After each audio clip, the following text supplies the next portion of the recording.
Here we go. Here we go. Y'all ready for some Okay. good times, some great conversation, and some intimate dialogue? Well, this is the place to be, folks. It's the Real University with your main man, Andy Brown, holding it down. Also, we are here with the fabulous Mia Ferguson and the wonderful Tyon Anderson, folks.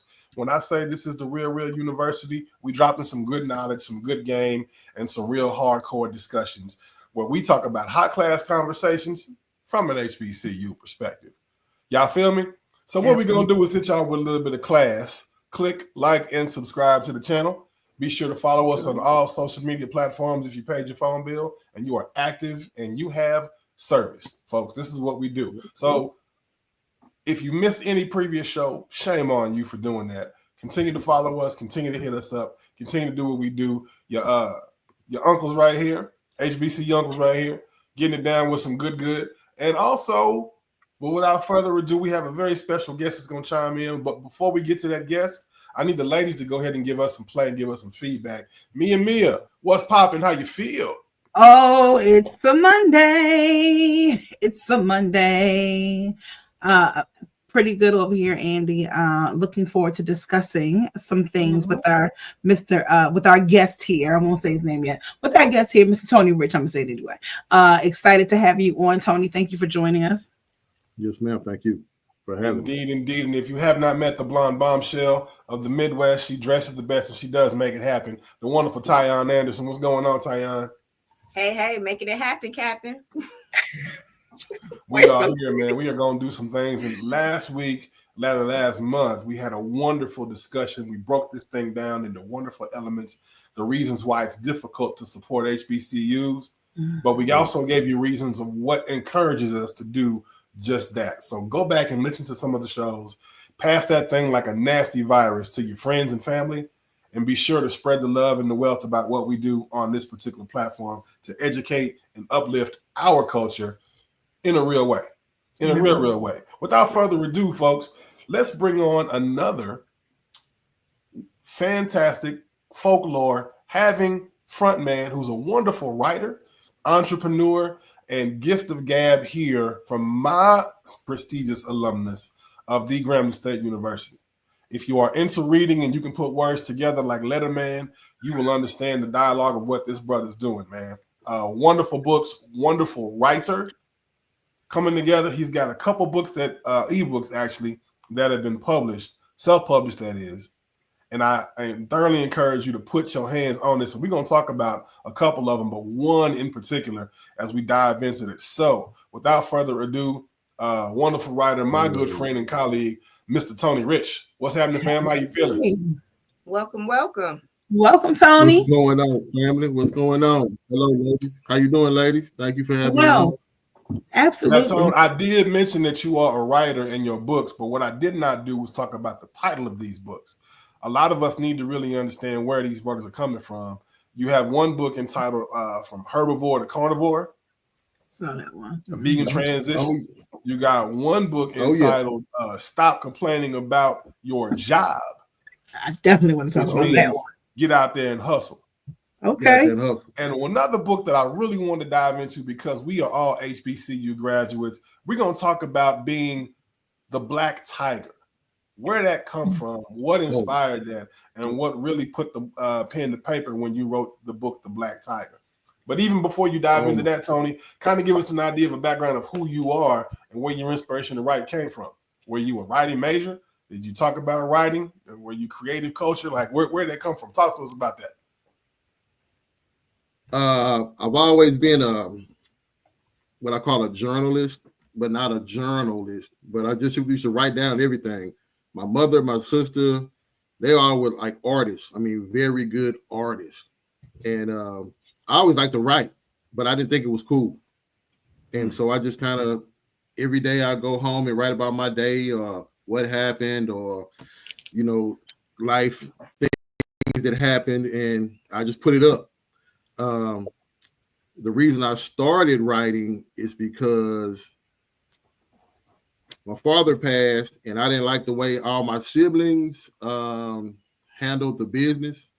So instead of cussing them out, because I don't cuss, I just started writing about it, and it turned out to be therapeutic, per my friend Andy here.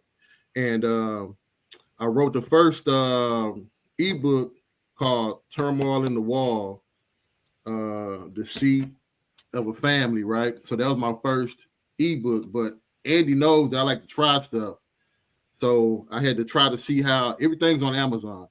So I had to see how it worked. So that was my first try at an ebook. So then I learned, okay, I could get a paperback going on. So that's when I did the second one, which was a few tips about a successful marriage. So that was my 2 ebooks. So now I'm getting in the zone. And my third book was called Compassion in Crises, The Balancing Act of a Caregiver. That's my story of moving all my, That's intense. I moved all my whole family here from Houston. I'm from Houston, Texas. I moved from here to Dallas, and I took care of my mother. Yeah, my mother had dementia. My sister, paranoid schizophrenic, and she had a daughter. That's my niece, who 14, osteosarcoma cancer, stroke at 17, and currently right now she's in the hospital, ICU, heart failure. We're waiting for a hospital to take her because she has a rare issue with her heart, with a big old blood clot in her heart. But getting back to, that's why I kind of started writing about my stories. And I also, each book also, I'm just throwing this in there, each book also has a 4-part mini series. So I'm into shooting, writing scripts, and I just like to try and do a lot of things. But Black Tiger Grambling came about from a friend named Christopher West. In the book, he's known as Big Boot. He's my best friend from Houston. I never, ever, ever, ever, ever thought about going to college. Never. All I knew was the south side of Houston. And I go to the north side to get some money. West side to get some money. That's it. It's interesting how I got to Grambling, and it was just because I was running. I got into some stuff, and I was running for my life, literally. So, and what made me, when I got, he used to put it like this. He used to call me every other weekend and say, "Hey man," he dated a young lady at Grambling. "Hey man, I'm going to the Grambling, man. Won't you ride with me?" I'm good. Then that one night I got into it. He called me as soon as I walked in the door of the house. "Hey man, I'm going to Grambling. You want to go?" "Yeah, let me go. I need to go." That was my. He saved your life. Birthday.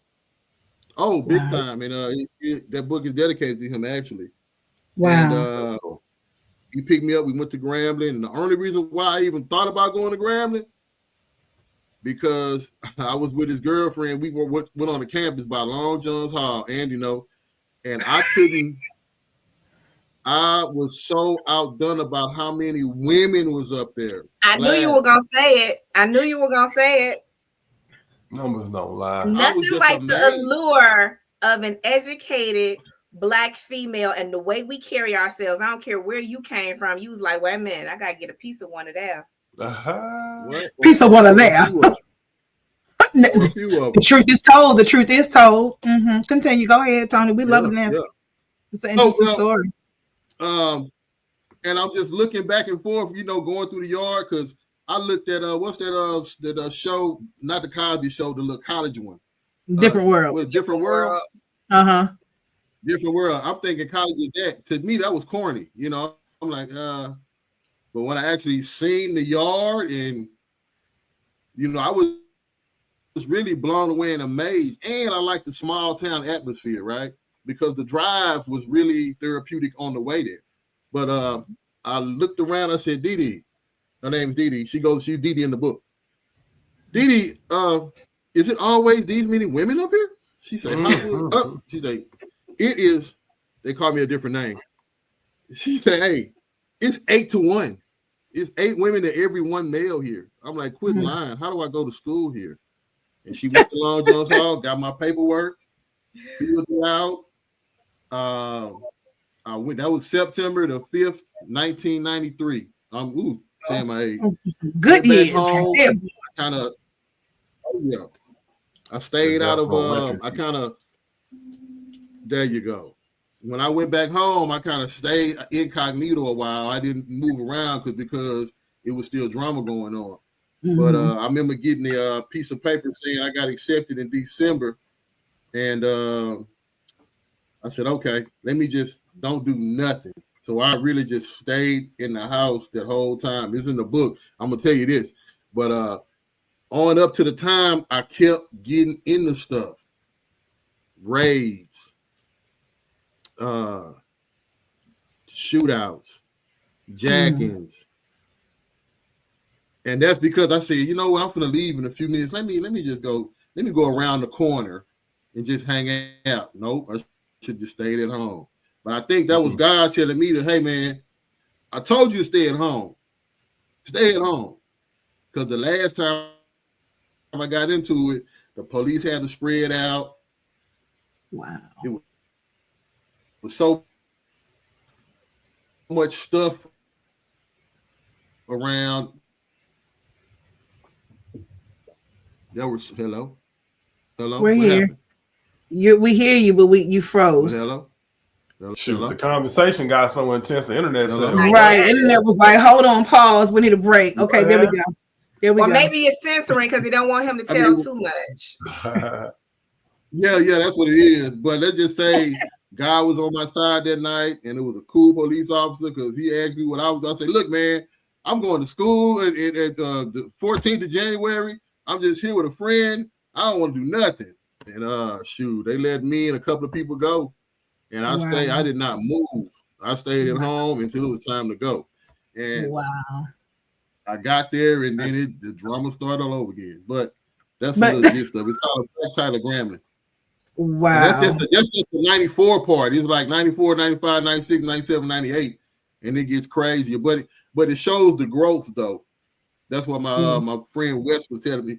He was at Christopher. He was like, man, show the growth in it, though. You know, when you put it out there, all that is cool, but show the growth, bro, because you really grown, and I'm proud of you.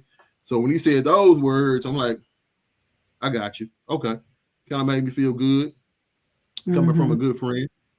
But that's it in a nutshell. But I am a writer, and I got three more in the pipeline. Okay. Yeah. Okay.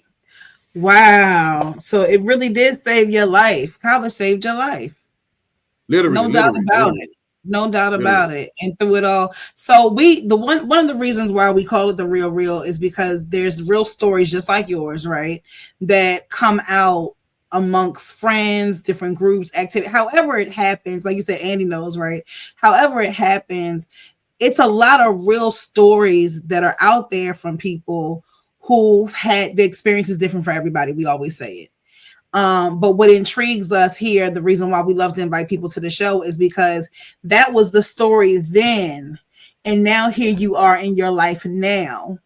And if you could say what happened then, that is where you are now. So you said you didn't say this word, but I called you a scribe, right? You're a scribe. You're somebody who, like you said, you're not a writer, you're not a journalist, but this is what you do. You scribe, you find power in the pen and you use it, right? But back then, clearly you didn't see yourself doing what you do now. But what was your transition to getting to where you are now? Because Andy used the word entrepreneur, right? What was the transition throughout to get you to, yes, you're writing, but the other things that you did in your life? Because it's important for people to understand what that journey kind of looks like.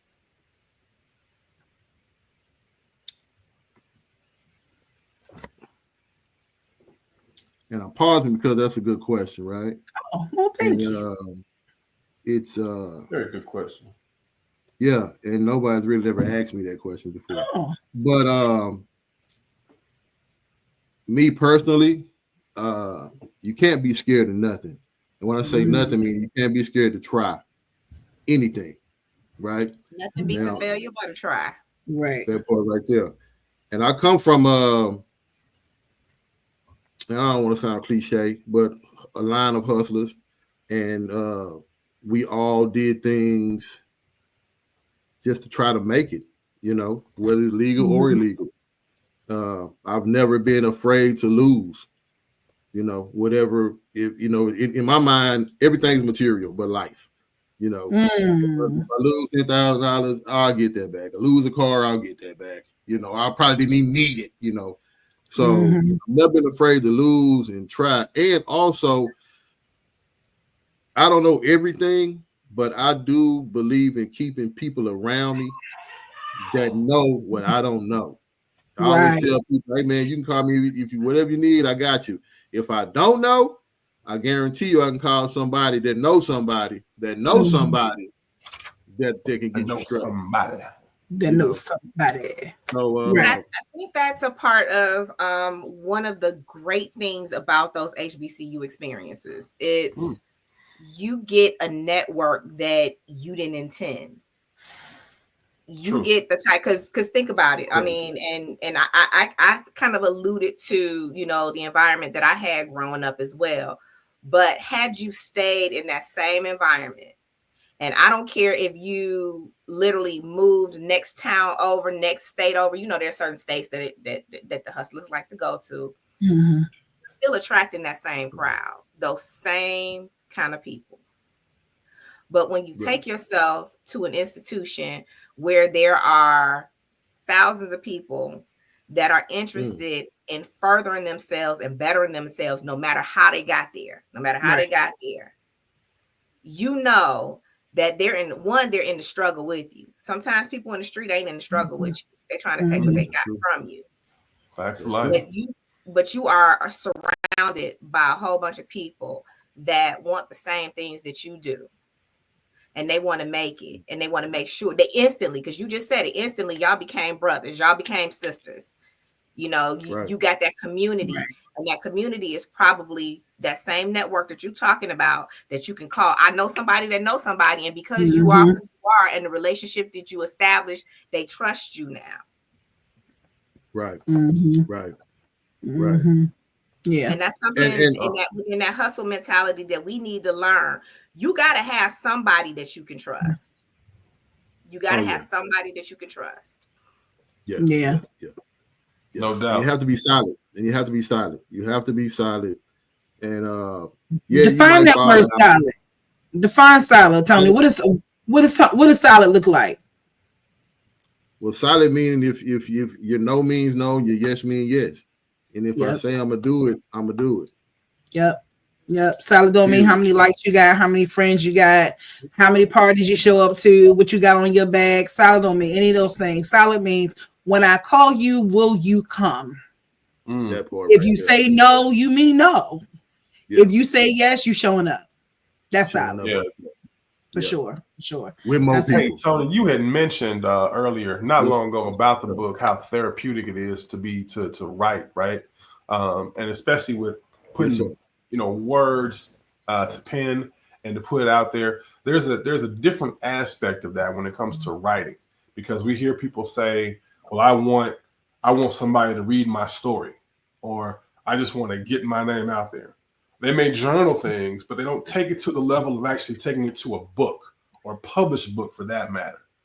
What was the trigger that said, not only am I going to put my thoughts out here, but I'm also going to turn this into a creative product that I can continue to move forward and move? Where did that idea come from?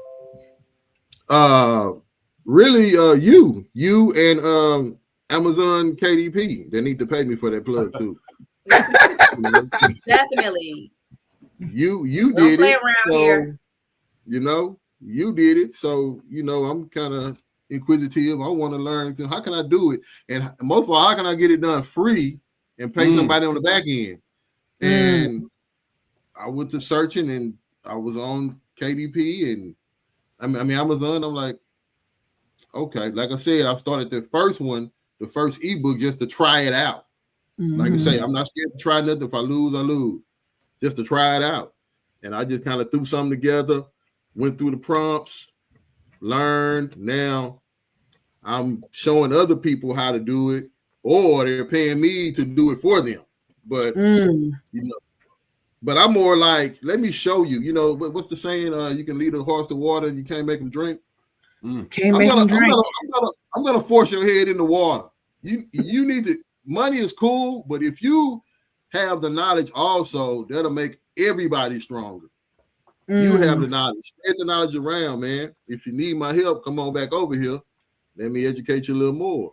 You know, I'm that type of person. You know, if I got the knowledge, I got you. You know, if you want to give me a little change, cool, I got it. But I feel good, and that makes me feel like I'm doing my part, quote unquote, when I show people how to do things. If I know how to get an LLC, trust fund, all that stuff, hey, I'll show you how to do it. I understand how much it costs, but come on, let me show you how to do it. I'm good. Let me share the knowledge. Right. And that's what you're doing through your writing. This is real education, man. I think this is really the platform for that. A classroom, if you will, an online learning session environment that we have for people. We talk about these things. We have engaging conversation. That in and of itself is really how we move our educational mindset from thinking and sharing, because y'all know just as well as I do, it wasn't that long ago that we as a culture were not allowed to read. Right.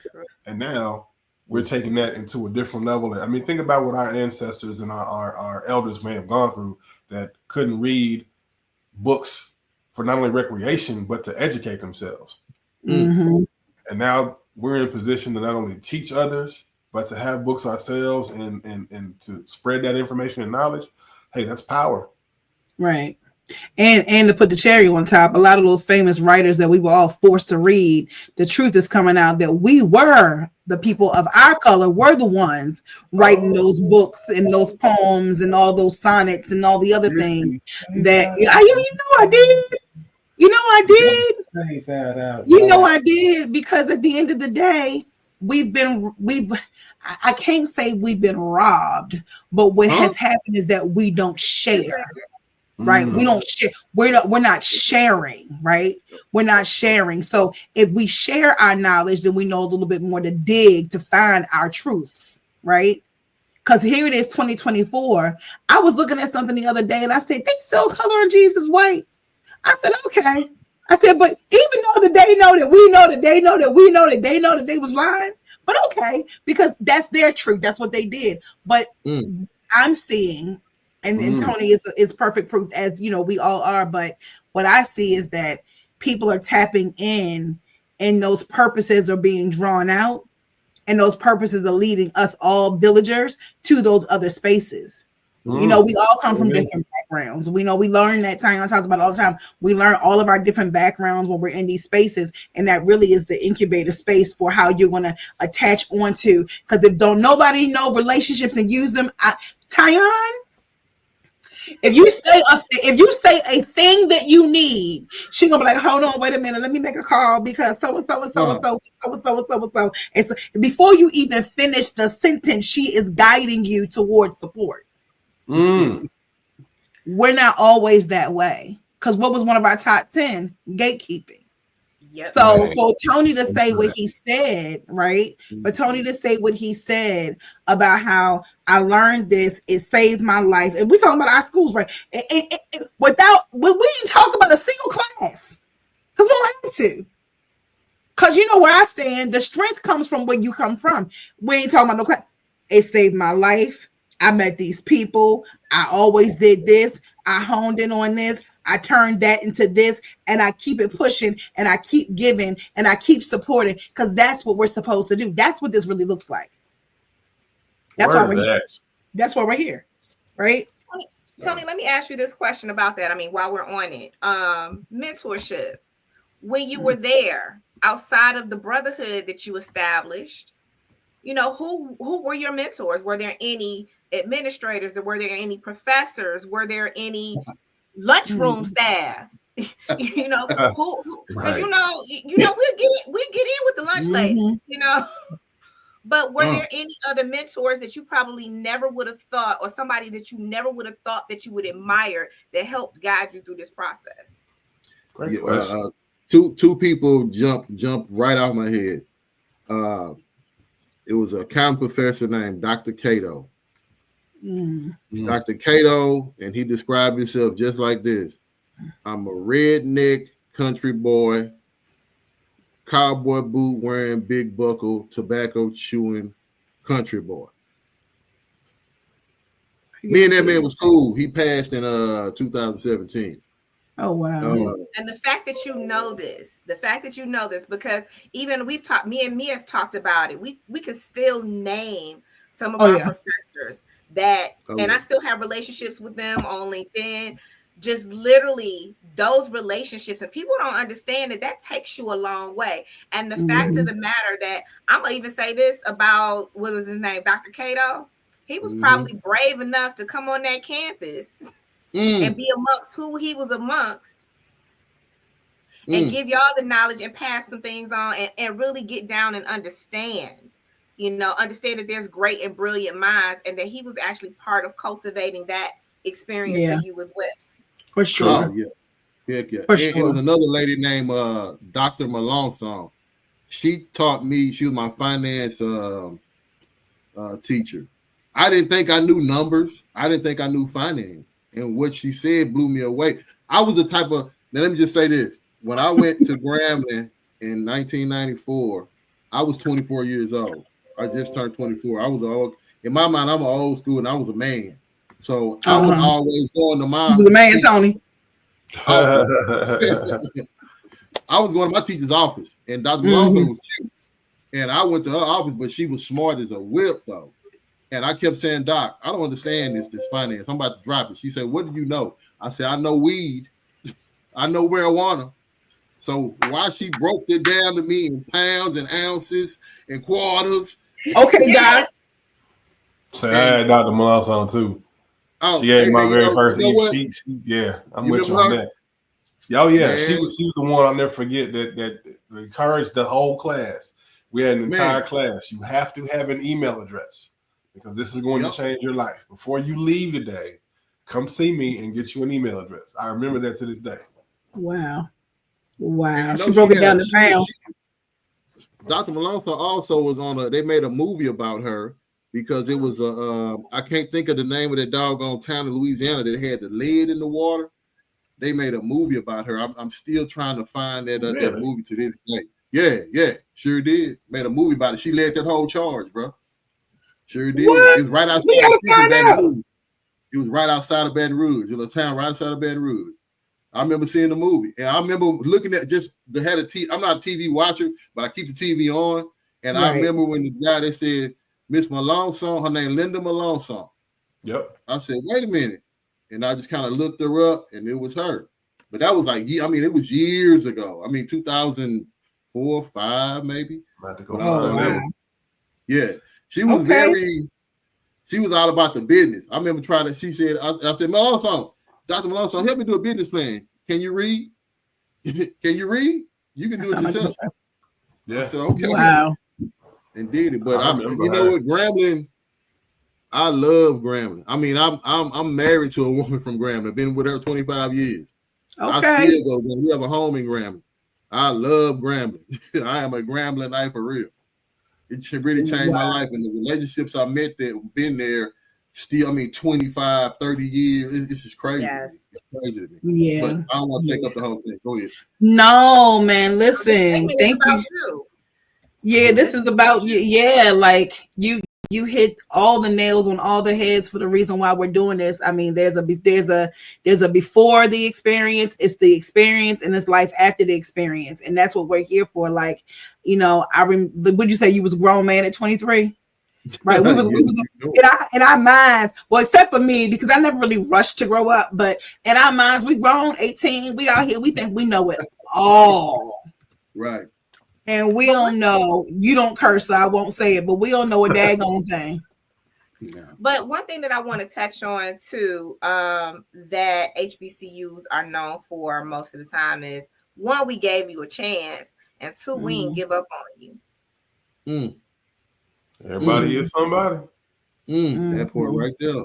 The part that, again, that showed you what you can do and do amazing things and be a productive member of society despite what your beginnings were. Right. It's up to you, depending on if you want to toe the line, come in and come out, but at least you know both sides. And And what I tell people all the time is knowing both sides, I can get you on both sides. Mm-hmm. So that makes me more powerful than you could ever be. I can get you on both sides. Imagine. There you go. Ever imagine. Yeah. There you go. You have a slight advantage. Over. A huge advantage. Yeah. A huge advantage. Because they don't even know because they underestimate it. That part. Well, you're right. They underestimate it, right? This feel good. We always feel good in these moments. This is just like, Tony, for us, this is a chance we have our sessions, trust and believe, where we are like frustrated with the culture in certain ways, right? But then we have our moments when we ready to step out there, armor on, toes down, and figure out a way to get this Trojan horse into the gate and open up so that we can come out swinging in an intellectual way, because that's what we are. Tyon says it best. What do you say, Tyon? We are the what? Which slogan is it? Hold on. Tyon is our slogan. So Tyon is our slogan girl, right? She's our marketing person, right? But Tyon had one last week. It was so good. It wasn't the HBCU bougie. It was the one. It'll come to me. But it's always about the legacy that we have and the spaces that we come from, and we're underestimated, right? But we're also, they say and they know how strong we really are. Right. Mentally, our resilience. Yeah. I love it. I love it. You cannot hold us back, because that's what it'll take. That was dope. Oh, I'm sorry. I was about to go into my public enemy face. Okay. But no. How can we find you, Tony? Where can people find you if they're just tuning in or getting this clip? Where's the best place somebody can find you if they're not in the drive-through window, if they're not seeing you in the store somewhere? Where can they find you on social media, man? Where's a good place that they can find out more about what you're doing? Instagram, X, Facebook. You can find me under Sweet Tony Rich. SweetTonyRich.com is I'm working on that. And also look at can I shout out a nonprofit? You surely can. Nonprofit, You Belong. You Belong is a nonprofit that I'm associated with, and they focus on mental health, substance abuse, children with artistic children. Okay. And just want to point that out. Wellmentally.org is the website. Go and shoot them by $3-4. They're doing some good things out here, and really low key. So and you can find me on all social medias, Sweet Tony Rich, Arthur, low key guy. And look out for Black Socks and Sandals production, because I'm gonna start doing a lot of shooting. I'm gonna bring Andy in it too. So wait. Black Socks and Sandals. There you go. You a country. You know how to barbecue. He a country boy for real. You know how to cook a steak, don't you? You can tell the truth. You know how to be real. He does. I used to. I'm vegan now. I've been vegan. Oh yeah, you are vegan, right? I'm good. Yeah. Okay, you good. I got you. But any man who says black socks and sandals, put the burn on them asparagus real good. Try up that corn. I can put it like this. If you come to my house right now and you go in my cabinets, you'll swear there's no food. But I say, go sit down. If you like to smoke, drink, chill out, I'm going to cook up a whole about 10 different meals. You're going to think you eat chicken, fish, nachos, enchilada, jambalaya, gumbo. Let's go. Tony, it's been real. It's been real. We appreciate you. I appreciate y'all. I appreciate you all. Absolutely. Again, that's at Sweet Tony Rich on everything. Right. SweetTonyRich.com coming. Let's go. Black Socks and Sandals production. Let's go. Okay. Let's it's go. the real university, your favorite HBCU uncle and aunties giving you the real in real time about the real things that go on in the HBCU experience. Have a great one, everyone. Thank you. Gone.